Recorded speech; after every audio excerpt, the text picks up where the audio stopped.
인생이란 무엇일까요? 때로는 우리가 쌓아 올린 믿음의 탑이 한순간에 무너지는 것을 보며 그 질문 앞에 다시 서게 됩니다. 저는 하루아침에 모든 것을 잃었습니다. 집도, 아내도, 그리고 지난 10년간 믿어왔던 모든 진실도. 어떤 일이 있었는지 지금부터 제 이야기를 들려드리겠습니다. 안녕하세요. 저는 52살 먹은 박철수라고 합니다. 오후 11시 30분. 서울 강남구의 한 아파트에서 저는 마지막 상자에 테이프를 붙이고 있었습니다. 불과 몇 시간 전까지만 해도 이곳은 제 집이었습니다. 아니, 적어도 저는 그렇게 믿었습니다. 벽에 걸려있던 가족 사진들, 아내와 함께 고른 커튼, 아이들이 뛰어놀던 거실. 모든 것이 10년의 세월과 함께 상자 속으로 들어갔습니다. 정리 도중 휴대폰이 울렸습니다. 집주인의 마지막 확인 전화였습니다. 선생님, 정말 죄송합니다. 하지만 계약서에 명시된 대로 집을 비워주셔야 합니다. 네, 알겠습니다. 자정 전에 다 비우겠습니다. 그런데 정말 모르셨어요? 체납이 벌써 6개월이나 밀린 것을. 저는 휴대폰을 내려놓고 한숨을 길게 내쉬었습니다. 손가락 사이로 빠져나가는 모래처럼 저의 인생이 흩어지고 있었습니다. 이 집에 처음 왔을 때가 생각났습니다. 10년 전 봄이었죠. 미정이가 활짝 웃으며 말했습니다. 여보, 드디어 우리 집이에요. 저는 그때 정말 행복했습니다. 평생 월세로만 살아온 저에게 내 집이라는 것은 꿈만 같았거든요. 거실을 둘러보니 텔레비전이 있던 자리에는 먼지만 남아 있었습니다. 저희가 함께 앉아 저녁 뉴스를 보던 소파는 이미 트럭에 실려 나갔습니다.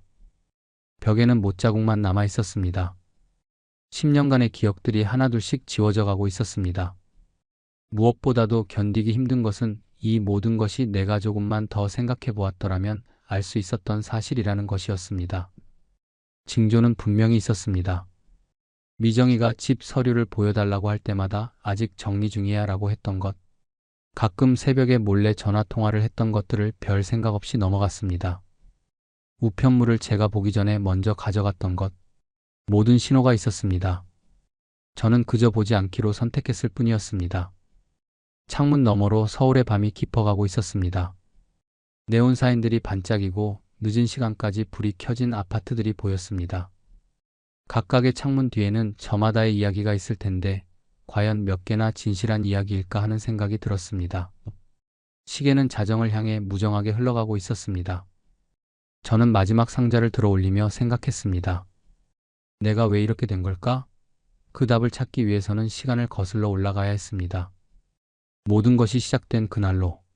이야기를 제대로 이해하려면 한 달 전으로 돌아가야 합니다. 8월 10일 오후 2시. 그날은 평범한 여름날이었습니다. 여보, 나 친구 집에 다녀올게. 어느 친구? 늦지 말고 들어와. 대학 동창이야. 오랜만에 만나는 거라서 늦어도 저녁에는 들어올게. 조심히 다녀와. 평소와 다를 바 없는 일상적인 인사였습니다. 하지만 그것이 제가 아내와 나눈 마지막 대화가 될 줄은 꿈에도 몰랐습니다. 그날 저녁 7시가 넘어도 미정이가 들어오지 않았습니다. 처음에는 별로 걱정하지 않았어요. 가끔 친구들과 만나면 시간 가는 줄 모르고 이야기하곤 했거든요. 8시, 9시. 시간이 지나면서 조금씩 불안해지기 시작했습니다. 밤 10시쯤 전화를 걸어봤습니다. 현재 전화를 받을 수 없습니다. 평소 같으면 바로 받았을 텐데 이상했습니다. 배터리가 떨어졌나 싶어서 1시간 후에 다시 걸어봤지만 마찬가지였습니다. 첫째 날 밤 저는 거실 소파에서 뜬 눈으로 밤을 지새웠습니다. 문 여는 소리가 들릴 때마다 벌떡 일어났지만 그것은 항상 이웃집 소리였습니다. 아마 친구 집에서 늦어져서 하룻밤 자고 오는 걸 거야. 연락만 미리 해주지. 그런데 왜 전화를 안 받을까? 둘째 날이 되었습니다. 저는 미정이의 친구들에게 연락해보기 시작했습니다. 하지만 아무도 미정이를 만나지 않았다고 했습니다. 미정이요? 아니요, 요즘 연락도 잘 안 하고 있어요. 저희한테 온다고 했나요? 약속 잡은 적 없는데. 이상하네요. 분명히 누군가와 만난다고 했을 텐데. 점점 더 이상해졌습니다. 미정이가 말한 대학 동창이 누구인지 알 수가 없었습니다. 평소에 대학 이야기를 별로 안 했었거든요. 생각해보니 미정이의 과거에 대해서 아는 게 별로 없다는 걸 깨달았습니다. 셋째 날 밤 저의 불안은 절정에 달했습니다. 혹시 사고라도 당한 건 아닌지 병원에 연락해보고 싶었지만 어디서부터 시작해야 할지 몰랐습니다. 8월 13일 오후 3시 27분 저의 휴대폰에 번호를 알 수 없는 전화가 걸려왔습니다. 혹시 박철수 씨 되십니까? 네, 맞습니다. 경기도 양평경찰서입니다. 부인분에 관해서 말씀드릴 일이 있습니다. 서에 나오실 수 있으실까요? 부인이 무슨 일이? 전화로는 자세히 말씀드리기 어렵습니다. 가능하시면 지금 와주세요. 저는 그 순간을 기억합니다. 다리 힘이 풀리면서 현관에 주저앉았던 순간을 무언가 돌이킬 수 없는 일이 일어났다는 것을 본능적으로 알았던 순간이었습니다. 경찰서로 가는 길이 그렇게 길 수가 없었습니다. 온갖 생각이 머릿속을 스쳐갔어요. 교통사고인가? 강도라도 만난 건가? 하지만 실제로 들은 이야기는 상상했던 그 어떤 것보다도 충격적이었습니다. 부인께서 경기도 양평의 한 펜션에서 발견되었습니다. 펜션이요? 거기서 뭘? 함께 있던 분들이 3명 더 있었습니다. 모두 모르는 분들이시고요. 그럼 미정이는 어디? 죄송합니다. 현장에서 유서가 발견되었습니다. 저의 세상이 한순간에 무너졌습니다. 머릿속이 멍해지고 10년의 결혼 생활이 산산조각 나는 소리를 들었습니다. 저는 경찰이 건네준 유서를 읽어보았습니다.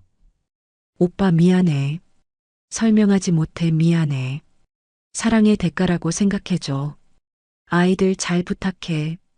모든 게 내 잘못이야. 미정이는 제게 있어 단순한 아내가 아니었습니다. 아내는 제 삶을 완전히 바꾼 사람이었습니다. 결혼 전 저는 평범한 회사원이었어요. 그냥 평범한 월급쟁이의 팍팍한 삶을 살고 있었습니다. 그런 제가 이런 집에 살 수 있었고 풍족하게 아이들과 생활할 수 있었던 건 모두 미정이 덕분이었습니다. 저는 미정이와의 첫 만남을 회상해 보았습니다. 어느 해 가을 회사 동료의 소개로 만난 그녀는 모든 면에서 저보다 훨씬 나은 사람 같았습니다.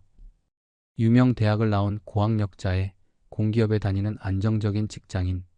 무엇보다도 검소하고 살뜰한 성격이었어요. 첫 데이트에서도 비싼 곳 대신 작은 카페를 선택했고 제가 계산하려고 하면 같이 내자고 했습니다. 그런 소박함이 좋았어요. 결혼 후 우리 생활은 확연히 달라졌습니다. 미정이의 아버지가 미국에서 사업을 한다고 했어요. 그 덕분에 경제적으로 여유가 생겼죠. 매달 들어오는 월세 수입이 있었고 안정적인 투자 수익도 있었습니다. 모든 것이 미정이가 만들어준 세계였습니다. 하지만 이제 나의 믿음과 세계가 흔들리고 있었습니다. 유서에 적힌 사랑의 대가라는 말이 무슨 뜻인지, 왜 낯선 사람들과 함께 있었는지, 무엇보다도 왜 아무런 설명 없이 떠났는지 저는 알 수 없었습니다. 10년을 함께 살았는데 아내에 대해 아무것도 몰랐다는 게 믿어지지 않았어요. 경찰서에서 미정이의 유품을 받았습니다. 휴대폰, 지갑, 그리고 몇 장의 서류들. 저는 떨리는 손으로 아내의 휴대폰을 켰습니다. 혹시 마지막 메시지라도 있을까 싶어서 메시지함을 열었습니다. 그런데 그곳에서 충격적인 대화들을 발견했습니다. 7월 15일. 월세 600만 원 송금 확인 바랍니다. 이번 달도 늦어지고 있습니다. 죄송합니다. 이번 달은 사정이. 조금만 기다려주세요. 7월 22일. 벌써 일주일이 지났습니다. 계약 조건 확인해 주시기 바랍니다. 다음 주 초까지는 꼭 송금하겠습니다. 8월 5일. 계약서에 명시된 대로 연체 시 즉시 퇴거 조치합니다. 한 번만 더 기회를 주세요. 곧 해결될 문제입니다. 저는 이 내용들을 보고 너무 충격을 받았습니다. 600만 원? 월세? 저는 화면을 응시하며 얼이 빠졌습니다. 이 집이 월세라고? 그동안 저는 이 집이 우리 소유라고 믿고 있었습니다. 저는 더 많은 메시지를 확인했습니다. 그 대화들은 몇 개월 전부터 계속되어 왔더군요. 3월.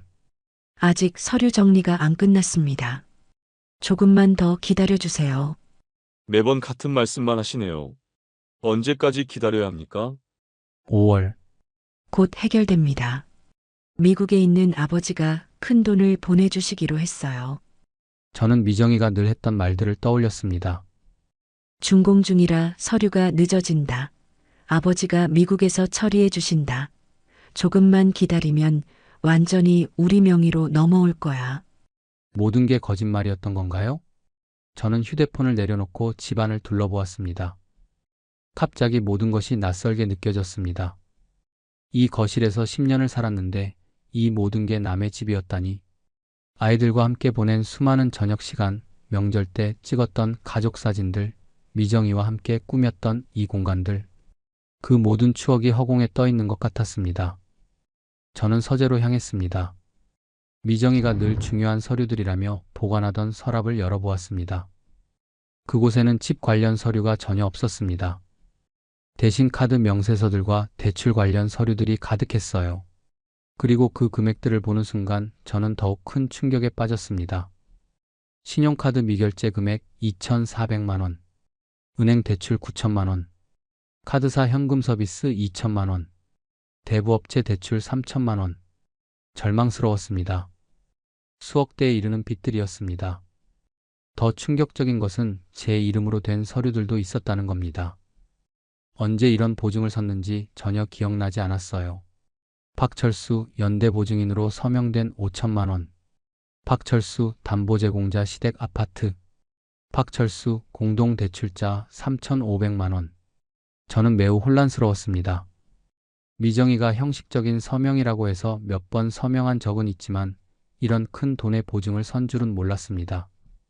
그날 밤 저는 현실을 직시해야 했습니다. 10년 동안 살았던 집이 월세였다는 것, 아내가 거액의 빚을 지고 있었다는 것, 그리고 저도 모르는 사이에 연대보증인이 되어 있었다는 것이었습니다. 아빠, 우리 언제 집에 가요? 할머니 집에 같이 있던 딸이 물어봅니다. 민서야, 우리 잠시 다른 곳에서 살아야 할 것 같아. 왜요? 우리 집인데. 저는 차마 말을 할 수 없었습니다. 아이들에게 뭐라고 설명해야 할까요? 엄마가 돌아가셨다는 것도, 집을 나와야 한다는 것도. 8살, 6살 아이들이 이해할 수 있을까요? 10년 동안 살았던 집이 더 이상 우리 가족의 집이 아니라는 잔혹한 현실 앞에서 저는 무력감을 느꼈습니다. 하지만 이것은 시작에 불과했습니다. 진짜 충격은 아직 남아 있었습니다.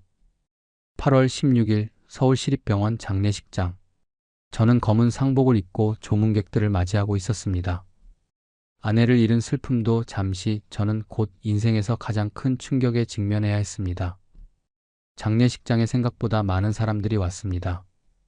미정이의 직장 동료들, 동네 지인들, 그리고 제가 모르는 사람들도 꽤 있었어요. 모든 분들이 진심으로 슬퍼해 주시는 모습을 보니 미정이가 많은 사람들에게 사랑받았다는 걸 알 수 있었습니다. 정말 좋은 분이셨는데 너무 갑작스러워서. 고맙습니다. 항상 밝으셨잖아요. 도대체 무슨 일이? 저도 잘 모르겠습니다. 오후 3시쯤 저는 뒤에서 들린 목소리에 돌아보았습니다. 자위 되시는 분이세요? 네, 죄송한데 누구시죠? 저희가 미정이 부모입니다. 이제야 얼굴을 뵀네요.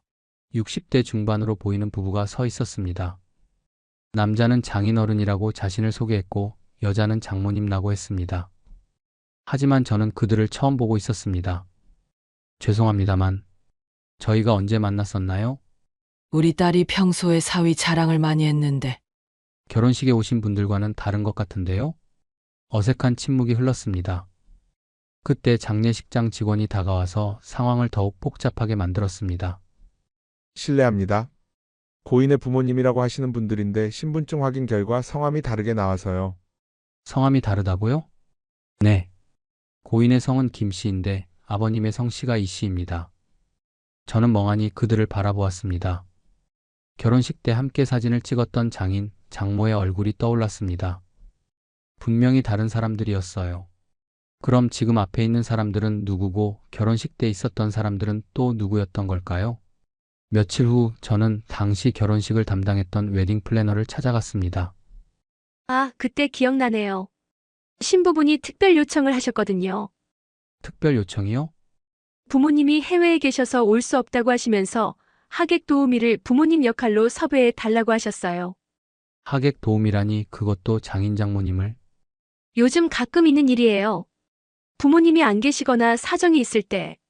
당시에는 자연스러웠어요. 저는 또 다른 충격적 사실에 다리 힘이 풀렸습니다. 결혼식에서 눈물을 흘리며 딸을 보내주던 장인의 모습, 며느리를 따뜻하게 맞아주던 장모의 손길.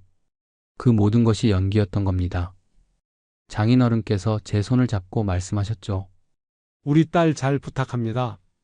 좋은 사위를 만나서 다행입니다. 장모님은 미정이를 안아주시며 말씀하셨습니다. 행복하게 살아라. 모든 게 연기였다니. 저는 허탈한 웃음이 나왔습니다. 미정이가 평소 했던 말들이 떠올랐어요. 지금 생각해보면 모든 게 거짓말이었습니다.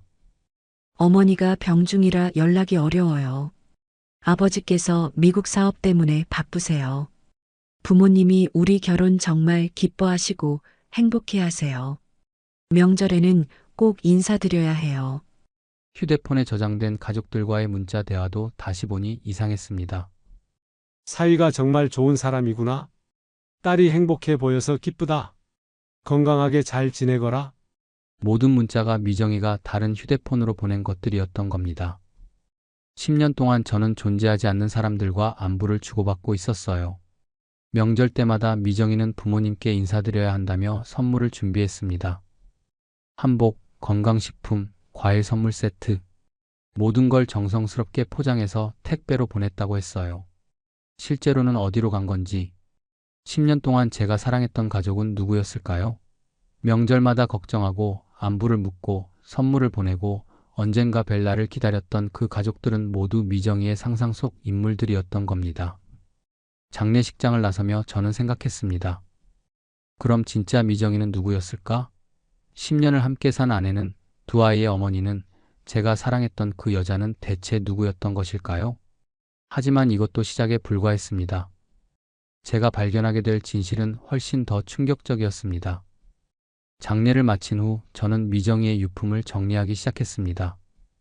서랍 깊숙한 곳, 옷장 뒤편, 심지어 침실 매트리스 밑까지 미정이가 숨겨둔 것들을 찾기 위해서였습니다. 상자 깊숙한 곳에서 대부업체와 수사기관에서 발송한 우편물들이 쏟아져 나왔습니다. 최종 톡촉장 1,200만 원 즉시 상환 요구, 법정 조치 예고 통지서, 담보물 경매 진행 안내, 연대보증인 추심 통지서, 제 이름이 연대보증인으로 적힌 서류들이 수십 장이었습니다. 저는 매트리스 밑에서 강 씨의 신분증을 발견했습니다. 제 회사 선배인 강 씨의 신분증이 왜 여기에 있는 건지 저는 머릿속이 복잡해졌습니다. 강 씨에게 급하게 전화를 걸어보았습니다. 강 선배님, 급한 게 있어서 전화드렸습니다. 철수야. 무슨 일이야? 아, 그런데 미정이는 어디 있어? 연락이 안 되던데. 선배님, 미정이가 죽었습니다. 뭐라고? 언제? 어떻게? 선배님, 혹시 미정이한테 돈을 맡기신 적 있나요? 아, 그거 말이야. 미정이가 정말 좋은 물건이 나왔다고 하더라고. 좋은 물건이요?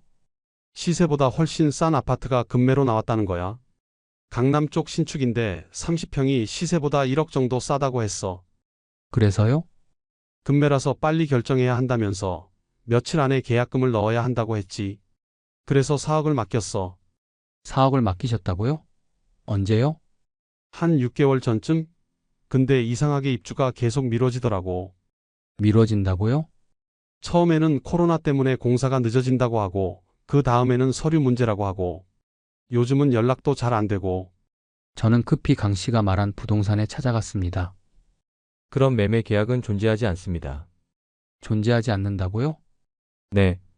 해당 물건도 실제로는 없었고 그런 급매 물건이 나온 적도 없습니다. 강 씨가 의심 없이 돈을 맡긴 이유가 있었습니다. 미정이가 너희 집도 그렇게 싸게 샀다면서 옆에서 과정을 다 보여줬거든. 그래서 믿었지. 시가 5억짜리를 4억에 샀다고 했잖아. 나도 그런 기회가 있으면 좋겠다고 생각했는데. 저는 미정이의 직장이라던 곳도 찾아갔습니다. 혹시 근무자 중에 김미정이라고 있었나요? 제가 남편인데. 미정이라는 이름의 직원은 저희 회사에 없습니다. 과거에도 근무한 적도 없고요. 그럼 미정이는 10년 동안 어디를 다녔던 걸까요? 매일 아침 정장을 입고 출근하고 저녁에 돌아와서 회사 이야기를 했는데 통장 거래 내역을 자세히 살펴보니 더욱 복잡한 그림이 그려졌습니다. 미정이가 박영식이라는 사람에게 지속적으로 거액을 송금하고 있었어요.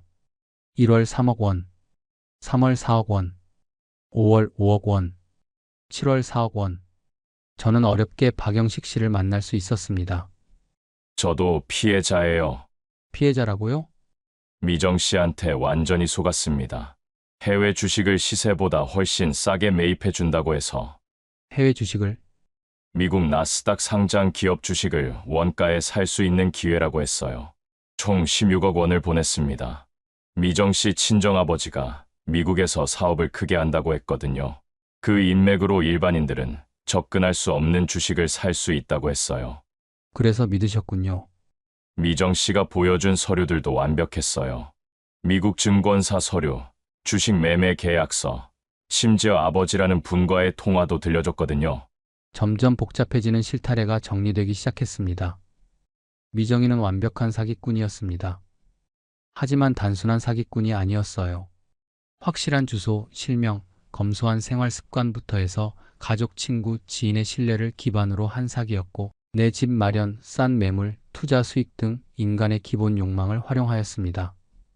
공기업 직원, 부잣집 딸, 미국 사업가의 딸 등 완벽한 연기까지 있었죠. 이제 이해가 되기 시작했습니다. 미정이는 빚을 막기 위해 더 큰 빚을 만드는 악순환의 중심에 있었어요.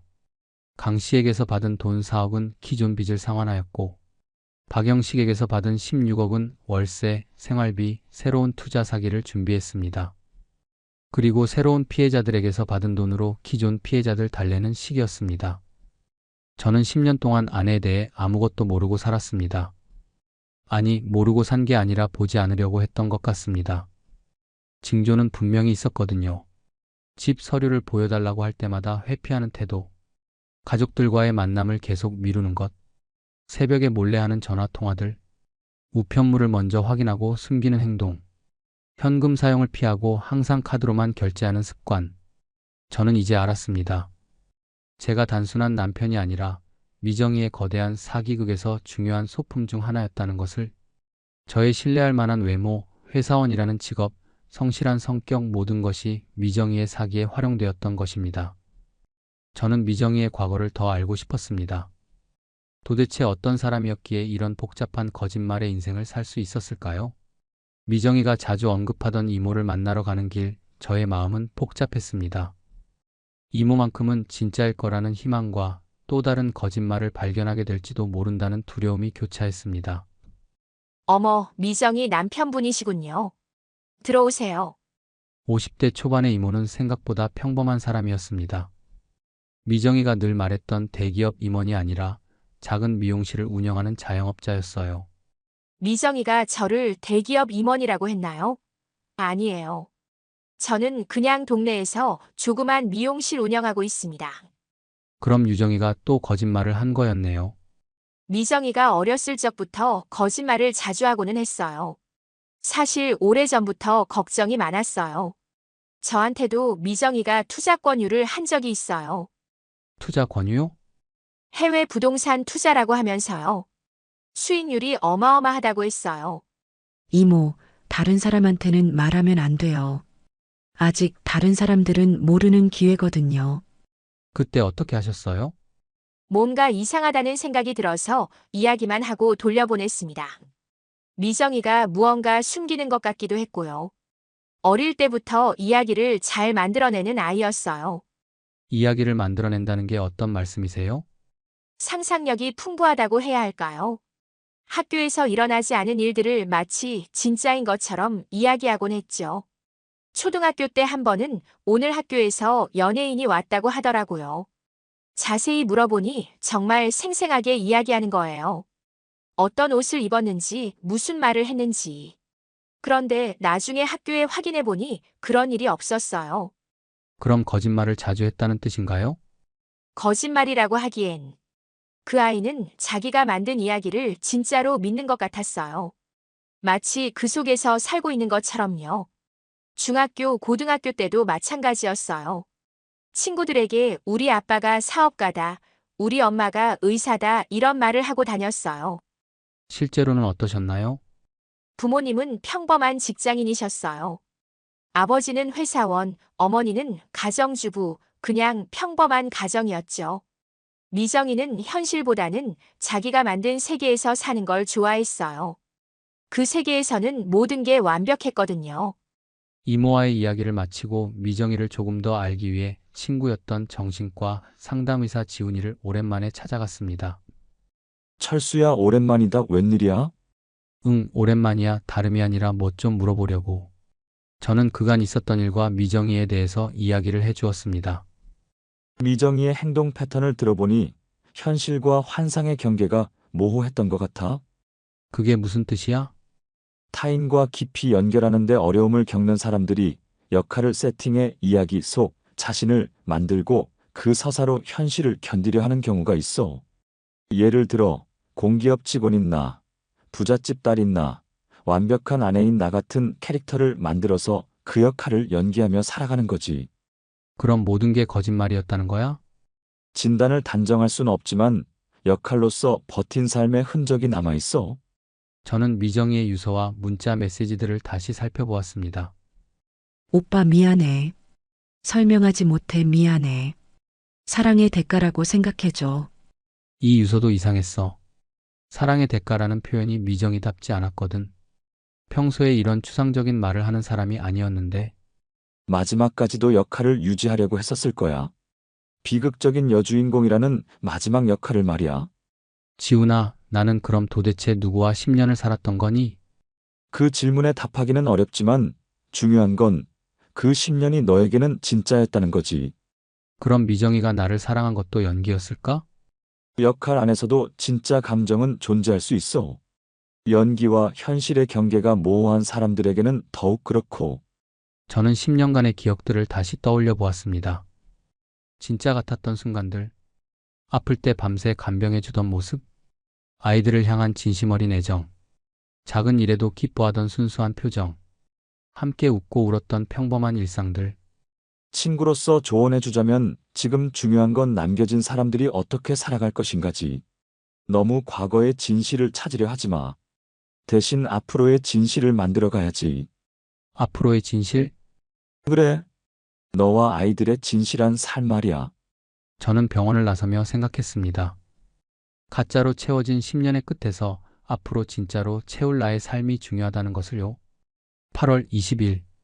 미정이의 장례를 마친 지 일주일이 지났습니다.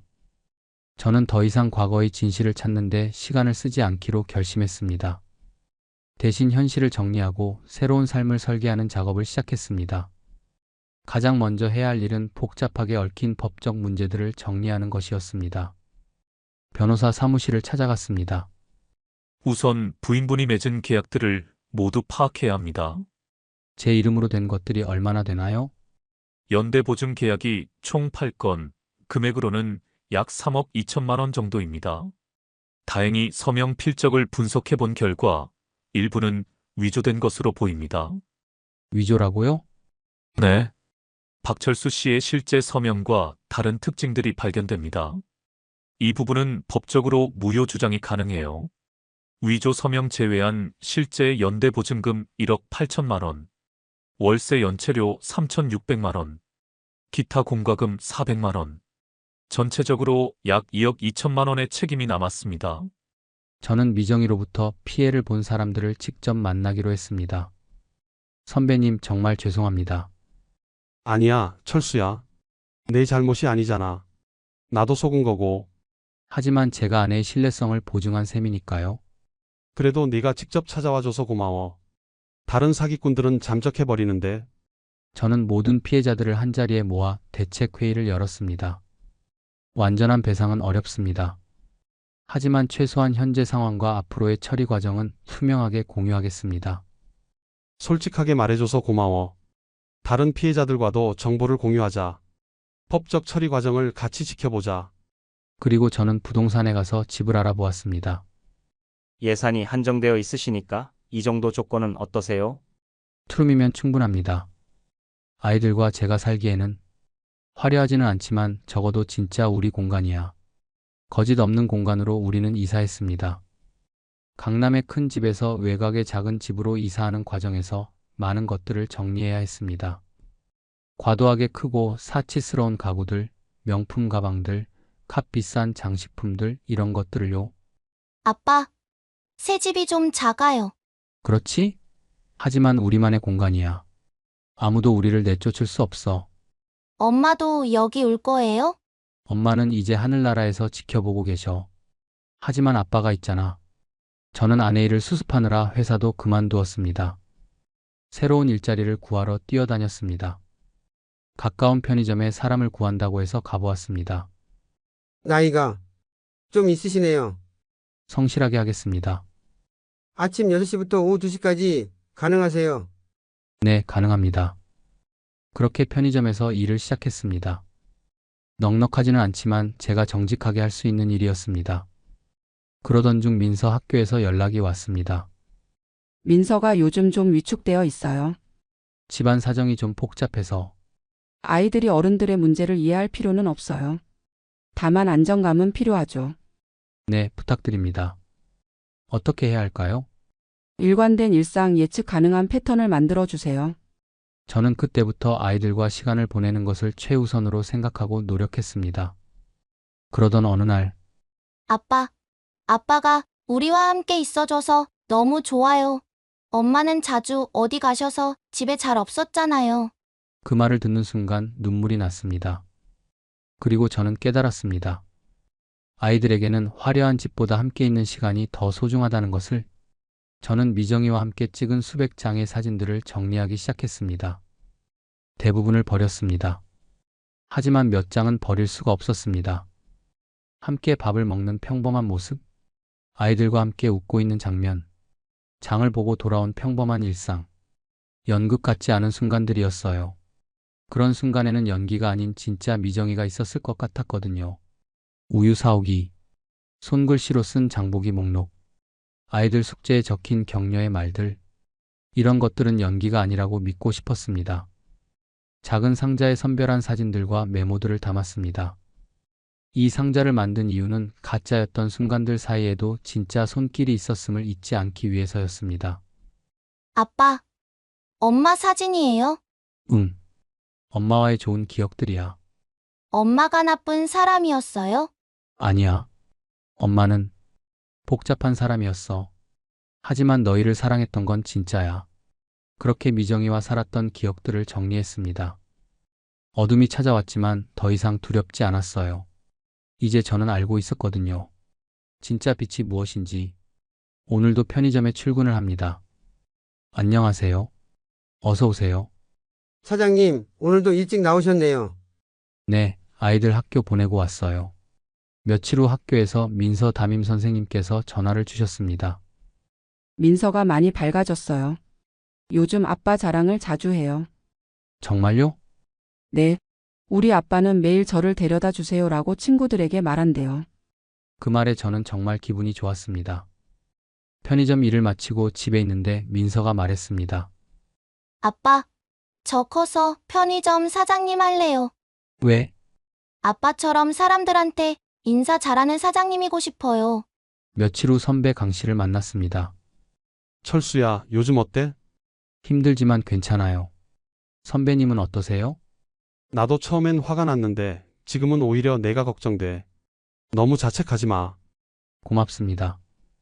그러던 어느 날에 편의점 사장님이 말했습니다. 철수 씨, 손님들이 요즘 칭찬 많이 해요. 정규직으로 전환 어때요? 정말요? 네. 급여도 올려드릴게요. 아이들 생각하며 성실하게 일한 모습이 인정받는 것 같아 제 스스로 뿌듯했습니다. 아빠, 제가 그림 그렸어요. 어디 보자. 아빠랑 준호랑 저랑 같이 있는 그림이에요. 우리 집에서요. 얼마 전만 해도 모든 것을 잃었다고 생각했습니다. 집도 아내도 믿음도. 하지만 지금 생각해보니 진짜 소중한 것들은 잃지 않았어요. 만약 이 이야기를 듣고 계신 분 중에 비슷한 어려움을 겪고 계신 분이 있다면 이 말씀을 드리고 싶어요. 모든 끝은 새로운 시작입니다. 비록 그 시작이 어둠 속에서 시작될지라도 중요한 건 포기하지 않는 것이에요. 빌린 빚은 언젠가 사라지지만 자신이 기른 빛은 영원합니다. 작은 아파트 창문 밖으로 저녁 노을이 물들고 있었습니다. 화려하지는 않지만 따뜻한 빛이었습니다. 빌린 빛이 아닌 자신들이 만들어가는 진짜 빛이었습니다. 저의 오늘 이야기는 여기서 끝납니다. 하지만 저의 새로운 삶은 지금도 계속되고 있습니다. 아이들과 함께 먹는 소박한 아침 식사, 편의점에서 손님들과 나누는 인사. 모든 것이 작지만 진실합니다. 때로는 인생이 우리에게 가장 어려운 시험을 내기도 합니다. 하지만 저는 무너지지 않습니다. 넘어져도 다시 일어서는 것, 그것이 바로 인생이기 때문입니다. 오늘도 끝까지 들어주셔서 고맙습니다. 구독과 좋아요로 함께 해주시길 부탁드립니다. 여러분의 응원이 큰 힘이 됩니다.